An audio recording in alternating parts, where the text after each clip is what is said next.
All right, we're in the finals, and we even won the die roll. And we don't really have to mulligan this. We can keep it. 4-4-5 isn't exactly the most aggressive start, but we've got a bunch of 3s and 2s that we can draw in between, and pretty decent mana here. I mean, if we draw Arrogant Bloodlord, we're a little sad, but not bad. Not a bad hand. Our deck this is interesting how these type of decks play out too in Rise. They're not, you'd classify our deck as an aggressive deck, I think, but it's not aggressive in the traditional way where like you're like looking to just hit like 2 drops and 3 drops and kill people. It's tricky, right? Like you're using Battle Rattle Shamans and you're using Ancient Stirrings and you're using the Goblin Tunnelers and stuff to kind of get in damage that they wouldn't necessarily think that is just hard to deal with. It's just like you put up a Valakut Firebore and a Goblin Tunneler, and you're just like, look, you got to kill one of these things. Like, you have to. All right.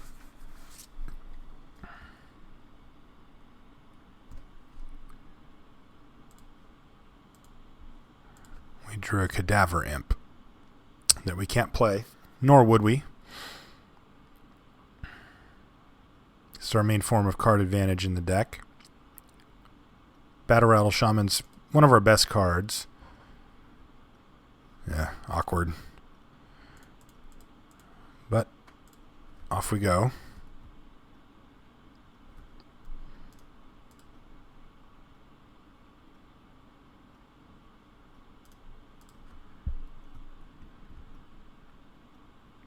Next turn, we can play Valakut Firebore. This is offshade if we want, or we can play Null Champion and level it. I kind of like that plan.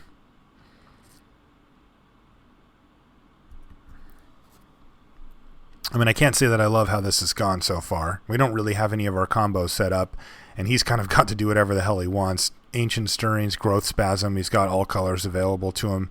He's got 6 mana. That can't be great for us. Let's see what he comes up with. Lava Fume Invoker. Well, I can certainly think of worse. Chariot's actually very interesting here. Play it, equip it, and this guy becomes a 6-power attacker. Otherwise, we're trading it here, which isn't very great for us. I can also be patient. I can run Null Champion, level him up, say go. Takes no damage this turn. Then the next turn I can Warmonger's Chariot equip or even just Valakut Firebore or whatever.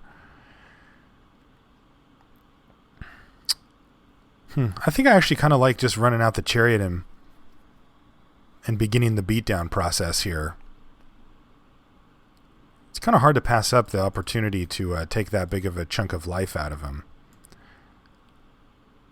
Whoop. This is Stagger Shock. Oh man, that's bad. I mean, it's not the worst. Like, I wouldn't have taken the risk if we didn't have a Cadaver Imp to eventually get that thing back. But, I mean, we got time walked. That's never good. Thankfully, we're just getting 1-for-1 with the Stagger Shock, so it's not the end of the world. He also had to use up his token. Like, it could have been worse, but, yeah, that sucked. But, like I said, having the Cadaver Imp means that if the game goes longer, we can get to the point where we can dig it back and start getting that going again, so that's nice. Hey, look, another color. Nest Invader.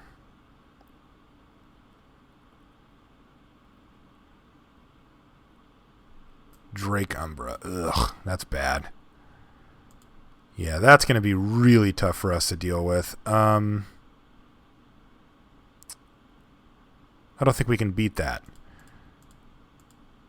currently.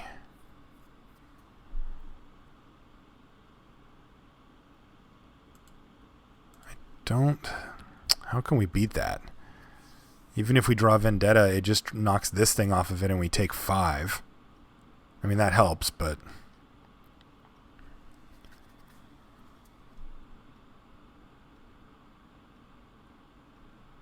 no blocks.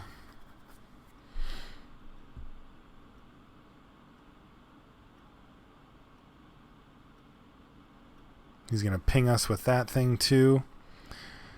Yeah, we're just dead here. Very dead.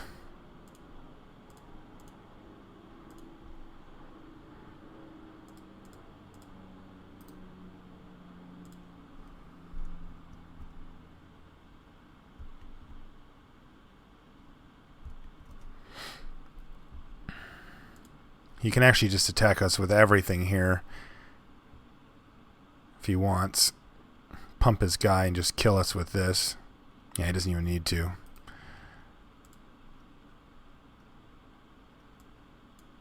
Alright. Drake Umbra, normally not good versus decks like ours, but actually pretty tough for us to deal with. Do we want to make any changes? Probably still not. We don't really have that many options anyway. And I like Pestilence Demon still, but like I just don't think this is. I think our deck can just win without it much better than having it stuck in our hand for the entirety of the game with basically any of our other spells. So not a great draw from us, but really an awkward matchup with that Umbra. Like just no real way for us to interact after he gets it on there. And a lot of our removal is sorcery speed. We've got the Vendetta that we can get him on it, but beyond that, yeah, it's going to be tough. We can also just have a better draw, though, and be applying much more pressure to him, where that card's a lot worse. Stagger Shock, a bunch of lands, Battle Rattle Shaman. Yeah, okay. This is similar to the last one. It's not a quick hand, but that's fine.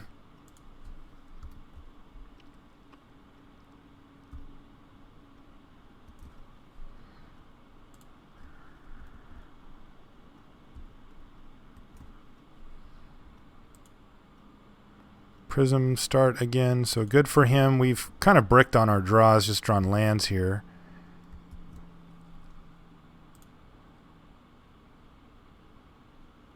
Tunneler, sure. Don't care about Tunneler very much. Softshade. Yeah, Battle Rattle Shaman. We'll get aggressive.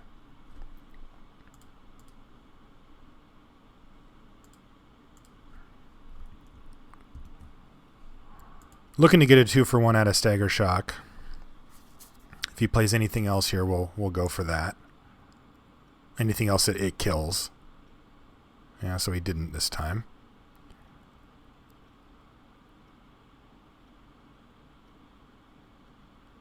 And there's a Flame Slash. Okay. So I think that we can just Flame Slash this Predator here so that we can enable an attack, and then just play Zoffshade.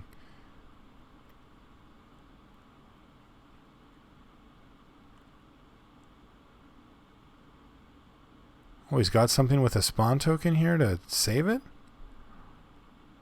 What are we doing here? Might of the Masses. Target for each creature you control. So it's a 6/6. So now I think I just Stagger Shock it. Because then I can untap and still get value out of it.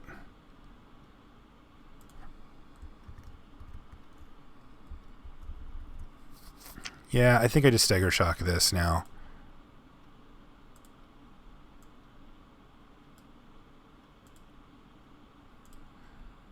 Because then it'll, on my rebound, I'll get to kill the Tunneler or maybe something else. Yeah, this seems fine.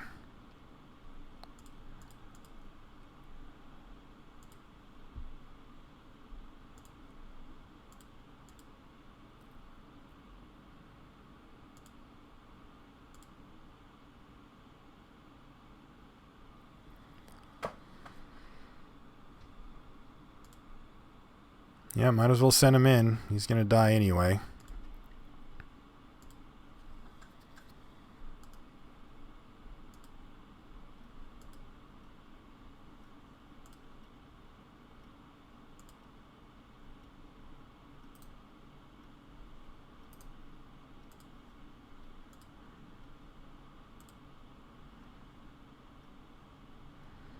Oh, we even drew a Vendetta. That's a nice rip, actually. I really like that. Alright, so let's get to getting here. Hopefully he doesn't have a smite. Yeah, he's got something. He's got his own Stagger Shock.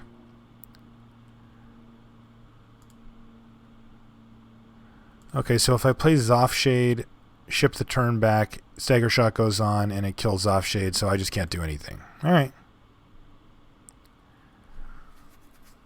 If he did it on his turn, then I could do it where I could pump in response, but since wouldn't have enough mana for that, it's not an option. All right, that's a good turn. Soft Shade. Oops, there we go. And a Tunneler, which is a 2-card combo that's pretty nice if he can't interrupt it. And we've got Vendetta as well. He's got a Firebore, so he was going for some of the same stuff that we were going for here.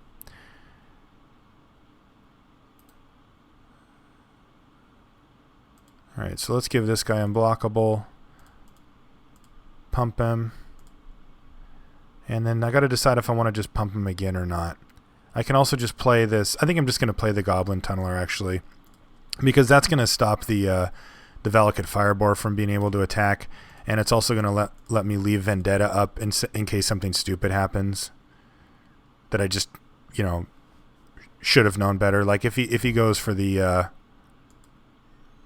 Alright, don't care about that. Like if he goes for the blue, the flying thing, then I can deal with that.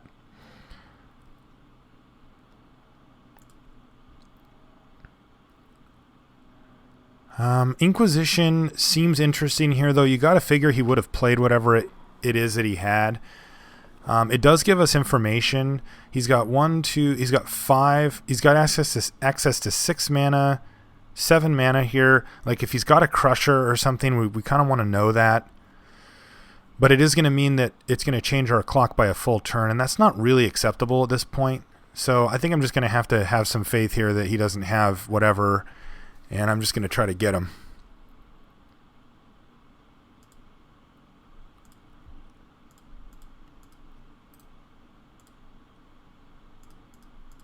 The fear of the unknown. But 2-turn clock speaks very loudly here. And even if he plays a Crusher or something, it won't matter. I mean, we just, like if he taps out for Crusher here, we just kill him. So, all right. Writing was on the wall. He read it and he conceded. So here we go. Again, no real changes for us to make. I mean, we could run a Contaminated Ground or something just to take him off of a color and make him maybe lose some life. But his deck just seems to produce enough mana on its own that's just not really effective. So let's just run it back. And, frankly, that wasn't an amazing draw for us. We got kind of fortunate, but, to get like the Zoff Shade combo there when we drew that Tunneler. But, I feel like our deck has a lot better draws, and he's dirtling a lot. I mean, he's playing nothing. Playing Mana Producers and Prophetic Prisms, and if we can get some type of pressure going in that early stage, I think we can do pretty well. He's got some good cards versus us, though. Stagger Shock's really good against us. It's going to be a 2-for-1 most of the time, as is that Umbra. Pretty good against us, too, if we don't happen to have our Vendetta handy.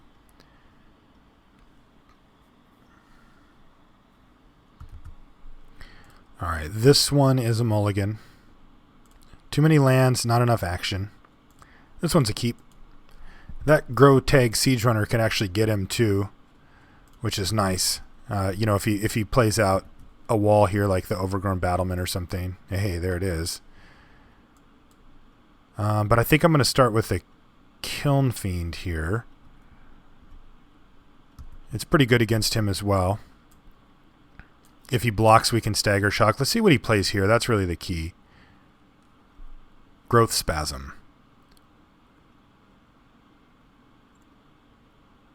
Oh, he's got something else, though. Oh, just a Prism. All right, so he's not going to block.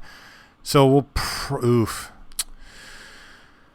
Ugh, this is touchy spot here. Because the Siege Runner is certainly something that we'd love to use to take out the Overgrown Battlement here. But we've got a lot of options. We can also just Flame Slash it. We can also just ignore it. Ignoring it seems a little risky, but probably not the worst either. I can Null Champion this turn and Flame Slash it. I can Grotag Siege Runner sack, do 2 damage to him, and take out his Overgrown. Hit him for 1. Man, it's just a question of how much do we care about that thing. Care about it quite a bit, but not I mean, he's already got 1, 2, 3, 4. He's got 5 mana. He can untap with 6. He could do some big stuff and get us pretty good. But if we snap off this Overgrown Tomb, I Flame Slash it, he takes 4. We play Null Champion. That's a pretty good spot. The Siege Runner still gets to attack and stuff. But if we save the Flame Slash for whatever else he plays, then we still have a similar situation to that. This is a tough position. We want to use the Flame Slashes and Stagger Shocks on his other stuff so that they pump the Kiln Fiend and get them in for damage. And it feels like the Siege Runner is like a pretty nice hit on an Overgrown Tomb here. But man, getting the Null Champion going is really good. And since the Overgrown Tomb doesn't block the Null Champion or the Kiln Fiend well, it's just a mana producer at that point. Yeah, I think I'm just going to run out the Champion here. And I'm going to attack him and let him have his over. Because the thing is, I can also use the Groteg Siege Runner later. The question is just, is he getting a ton of value by having this thing out? It kind of depends on his hand. We just don't know it. But I feel like it's hasty to try to just kill this thing off with one of our best removal spells. And since it doesn't block either of these, I'd rather build up my board and use a Siege Runner later. It's one of those spots. I don't know.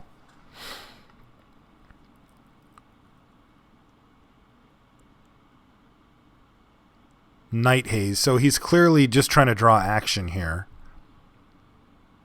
which is great news for us.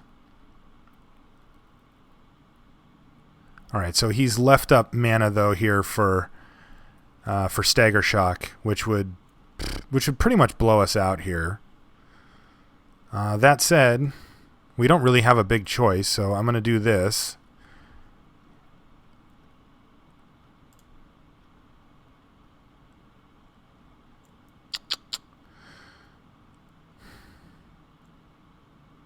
And hitting him for 8 here would be really nice, though. And getting that Tomb out of the Overgrown Battlement out of the way could definitely be a thing. Battlement's just not the card that we're that worried about. I mean, Firebore's good against Battlement. It still just runs it right over. What is he digging for? Why did he play Night Haze? Just action? He missed a land drop here. All right, let's go for it. Let's try to hit him for 8 and just bury him here. I've got decent follow-up plays. If he Stagger Shocks, he'll kill the Null Champion.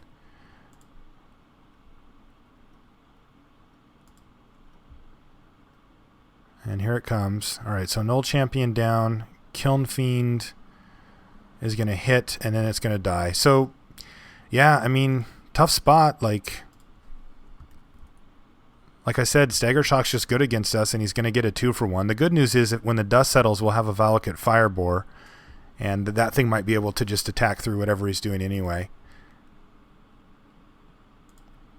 Well, it won't really attack through that, but it kind of will. Not through it, but he's also not putting any pressure on us currently, which is nice. We've got a lot of live draws to get stuff back.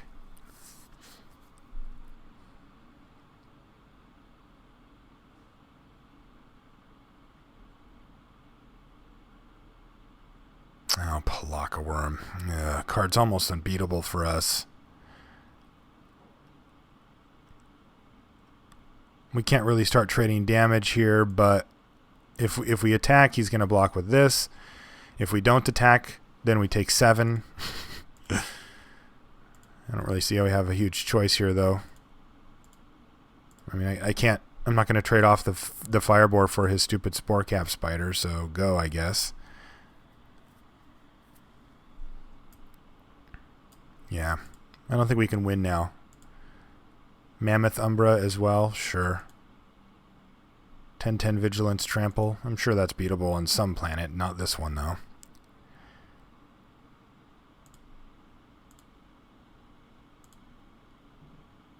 Yeah, we have no outs. Even Vendetta doesn't save us here.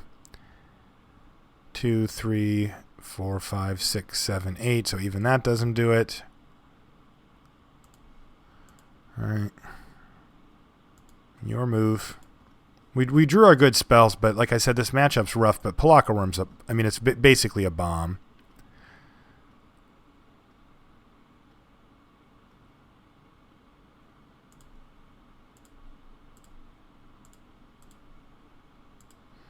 We'll go to 1 here.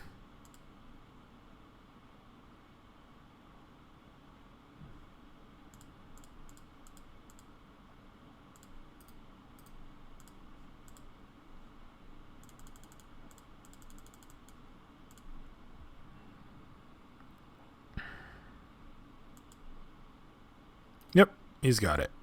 All right. So unfortunate there to just kind of run into a good deck and a bad matchup. Just had, like I said, the cards I mentioned before the third game, right? The Stagger Shock, good against us, and it blew us out there. And then also, and with no real way, I mean, if I had another creature to play, I would have done that. But we didn't have another creature to play, so, yeah. And also the auras, those big 5-mana auras, I didn't know he had another one. But those are just really tough for us to beat. I mean, if we're off to a quick start, they're great. Like, we don't care about them at all. But if we're at parity or if he's ahead, then we can't recover. And that's what happened there. When you're in these colors, it's really tough to find the removal to get through stuff like that. So, all right. If you guys want to send any feedback via email, it's limitedresourcespodcast@gmail.com. I can be followed on Twitter, Marshall_LR. Great place to ask questions and interact. If you want to join the clan here on Magic Online, I had a few people join. You can't really see them now because of the thing, but yeah, like, look, here's... Oop, I got packs, I know. Here we go. Let's take a look. This guy says he likes the videos. Oh, sweet. I like that. And this is how this goes. You can... I class July for 6 right now. I think that's what they call him. Yes, I agree. 666 is this. If you want to join all the fun here, just send me a message like these guys did. Marshall_LR here on Magic Online, and I'll get you in the clan. The only 2 requirements are very simple: that you're not a jerk and that you love Magic. Real easy. Last thing, but not least, all things limited resources can be found at lrcast.com. Guys, thanks for watching. We'll see you next week.